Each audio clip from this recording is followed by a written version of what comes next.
tired and alone, and every minute passes into the unknown. You bring me comfort like nobody can. I hear you whisper, life has only just begun. So I hold out hope to be stronger than forever. Hey friends, I'm getting ready to go to the store to get see if I can find some gumbo crabs to put in my gumbo that I'm going to be making today for a collaboration. And it is going to be hosted by my very sweet friend Ingrid at the Cooking Chronicles with Ingrid, and she's going to be making a delicious pot of gumbo as well. So please be sure to check this collab out, because I know that you will enjoy the recipes that you find here. I'm not sure if it's just going to be me and her in this collab today, or we're going to have other friends joining us, but either way you will find at least 2 delicious gumbo recipes today. And as I said, I'm on my way to get to see if I can get some gumbo crabs to put in my seafood gumbo that I'm going to be making. They may or may not have it. I'm going to have to see, but I hope that they do, fingers crossed. And I'm going to be making a seafood gumbo for you. And as I showed in the beginning of my video, it is a very cloudy, dreary, cold day. So not the greatest day to be outside doing anything, but it is a great day to be inside making that great big pot of gumbo. And that's what we're going to do for you today. And I want you to go check out Ingrid's channel, because she is an amazing woman. She's very sweet. She has a great personality. I absolutely love her. We've been friends on here for several years, and we're doing a collab together with a cookbook series. So I want you to be sure to check that one out as well. But today, this is one she's hosting, and it is a gumbo cook-off. So we're going to share those recipes with you today for some delicious gumbo. So let's go ahead and get started, and I'm going to show you exactly what I made today. And as the song says, jambalaya, crawfish pie, filet gumbo. And today we are making a seafood gumbo. And I made a gumbo on my channel before, about a year ago, I think, 1 or 2 years ago. This is similar to that. It's basically the same recipe for a chicken and sausage gumbo, but today we're making a seafood gumbo. So it's a little different as far as adding the seafood to it. So really simple ingredients. You may already have some of these things in your home, in your pantry. So the first thing you need is 2 onions. This is the Trinity. So it's onions, bell pepper, and celery. But you need 2 large onions chopped up. You need about a half a cup of bell pepper chopped up, and half a cup of celery chopped up.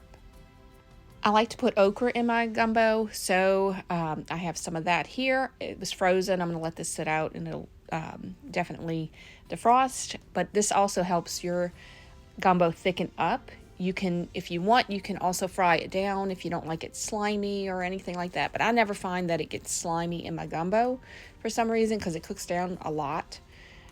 You will need, for the roux, you need equal parts oil and equal parts flour. So it's a half a cup each, half a cup of oil, half a cup of flour. I also had some andouille sausage left from a previous recipe I just did on my channel, which was a Creole pot pie, but that's going to add some flavor to it. And I have some smoked sausage, so I have 2 pounds, and I like to fry mine up ahead of time because I like to get all of the grease off. I don't like having a lot of grease in my gumbo, so I fried that up and just kind of, rendered off the grease from it. Then you need about 2 to 3 cloves of garlic minced, and a bay leaf, 1 or 2, however much you want. Usually I do 1. And then you need some parsley, about 1/4 of a cup, and then a half a cup of green onions chopped up. Now, as I said, this is going to be a seafood one, so this is some shrimp I had.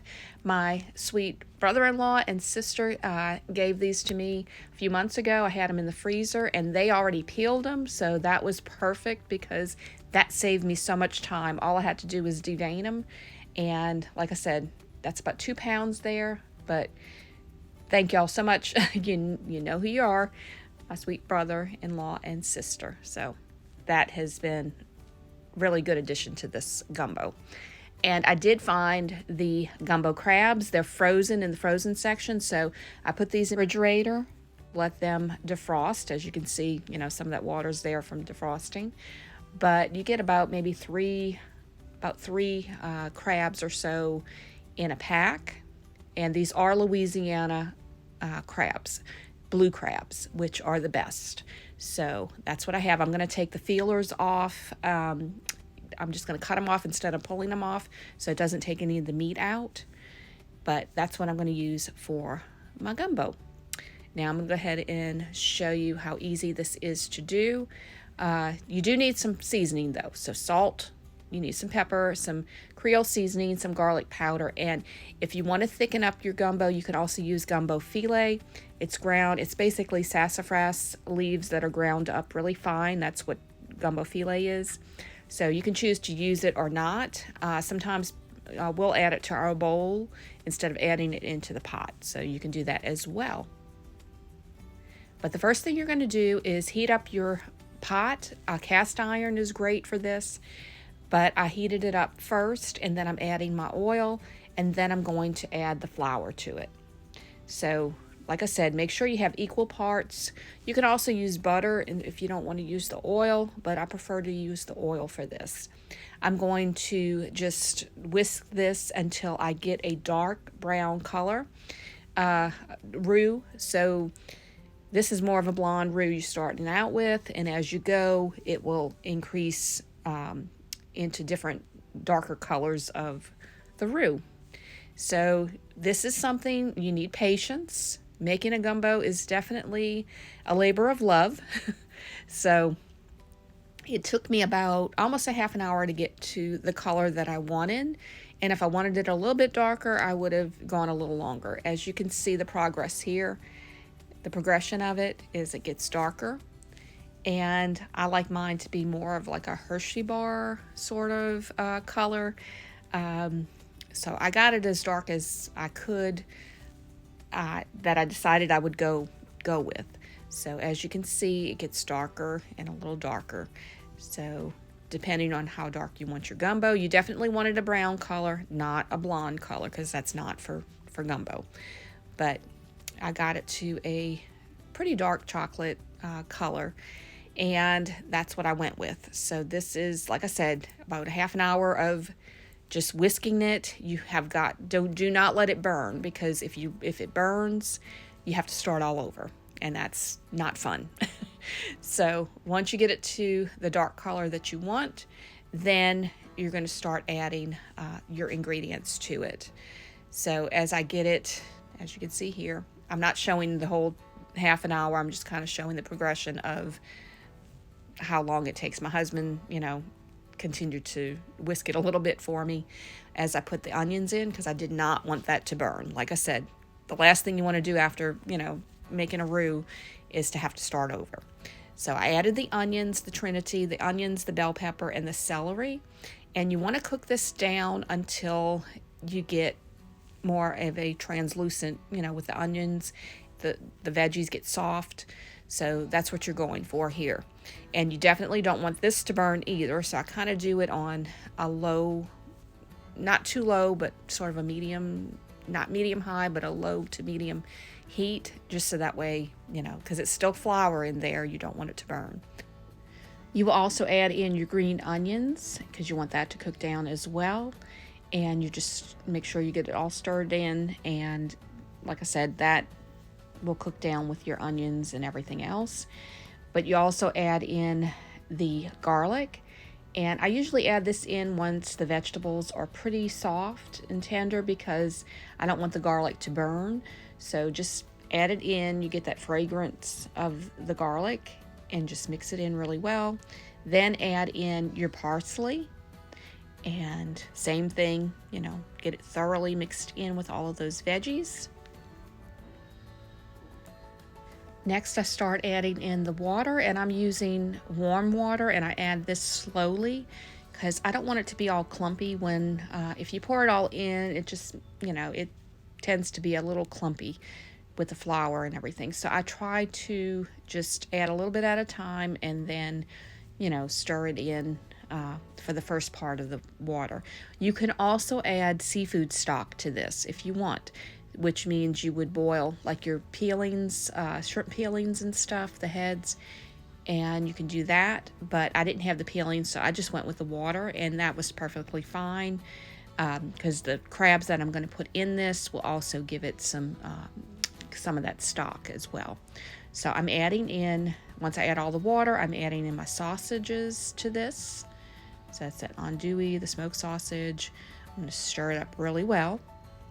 Now I'm adding in the crabs, and like I said, I did take the feelers off, so I cut those off, and I left the claw on, the actual crab, but you can peel them off if you'd like, if you want to clip them off. But this is going to add some flavor to this. This is where your seafood, kind of flavor comes in. Now, these are small. Gumbo crabs are thin. They're usually thin. This one's pretty thick. This one had a lot of meat in it. But as you cook it, the meat will come out into the gumbo. So I'm adding some salt. I'm going to add some Creole seasoning. That's Tony Chachere's. That's my favorite to use for this. I'm going to stir it up, and you want to just make sure you mix everything in. I'm adding a little bit more of the Tony Chachere's, and you need to season it as you go. I'm adding some garlic powder. Right now you don't want to taste it because it's raw with the crab meat. But then I'm adding some pepper, and I'm just going to cook this down for a few hours. I like to make sure everything's, done, but I like those flavors to meld into it, and I'm adding the okra. The okra will kind of disintegrate in this because I'm adding it right now. If you want it to stay whole, you can add it in at the last minute. I'm adding in the bay leaf, and this is the cookbook. This is one of my favorite cookbooks because it's my heritage. This is where I'm from, and this cookbook has a lot of recipes that are family and friends that have contributed to it. It's an old cookbook, really love it, but I just wanted to show you some of the recipes of the gumbos that you can make. This is similar to the one I'm making, and it also shows you how you can take just a regular filet gumbo, like with the chicken and sausage, and make it into a seafood gumbo. But, this is similar to what I'm doing. I may have a little bit more ingredients in it than what it says, but there's so many variations of gumbo that you can absolutely make. There's the seafood gumbo, there's duck gumbo, and some people just name the gumbos after themselves, kind of thing. But you also have like okra gumbo, you can have chicken and sausage, you can do andouille, you can do oyster gumbo. I mean, there's just so many different variations of gumbos that you can make. And that's caldo, that's a whole other different, that's soups and things. But while that's cooking, I just wanted to show you some things. My dad was a commercial fisherman, and this is our, like I said, our heritage. And these were some things that he made when this was from like 1987. He made this. It's a little pirogue, and it's got the rifle in it because he was also a hunter. He also hunted ducks and things like that. He was a trapper. But you can see here, all of this is handmade that he did. And these are little bullets, little shells that you would put in your guns. And all of that is wood that he made. And that's a little paddle for the pirogue. And this is like a, another sort of paddle. You kind of push it into the ground and push your pirogue along. And this is these were like little decoy wooden ducks that he made. And these are so tiny, as you can see with my finger there. The detail that he did, and like I said, these were hand carved. So he did all of this, with his hands. He carved these with a knife and everything. Just love the detail in that. When he got sick before he died in 2000 of prostate cancer, but when he was sick, he made a lot of these he took oyster shells, painted them, and then painted some things on them, and he gave those to us, his children. And this was similar to one of his, like his boat that he has, a dredge boat, shrimp boat that he had, and I cherish these. This is also, my brother-in-law made this from a solid piece of wood. He carved this himself. It's a little toothpick holder, and it's a shrimp boot. So, commercial fishermen wear the white shrimp boots. And this is all wood, and you can see all the detail on that. It's so perfect. I love this, and I cherish all these little items that I have. And like I said, my dad was a commercial fisherman, so seafood was a very big part of our heritage and just of our foods that we cooked. And as you can see here, that crab is cooked, so it, melded in with that. So about the last 20 minutes or so, you want to add in your shrimp. And it doesn't take very long for these to cook. Shrimp cooks pretty fast. So pretty much when they turn pink, they're basically done. So I cook it for maybe, 20 minutes or so, longer, just to kind of get all of that flavor into that pot of gumbo. But just stir everything up, and then once it's done, you want to make sure to take out that bay leaf as well once everything's done, so that way, nobody accidentally eats it or anything. You don't want to eat that bay leaf. But this is what it looks like plated in a bowl. I just put some rice there. You can see that sausage and those that shrimp that's in there. So good. And the crab I just put on top for show. Normally I would eat my gumbo first, and then I would go back if I wanted to eat any of the meat out of the crab. I would just add that to my bowl once I was done, just that way it's not as messy, and it's a little easier to eat your gumbo. But we enjoy seafood gumbo. That's like one of our favorites, and this is so delicious. So definitely one you can make at home. If you don't have access to fresh seafood, you can always go and get frozen seafood.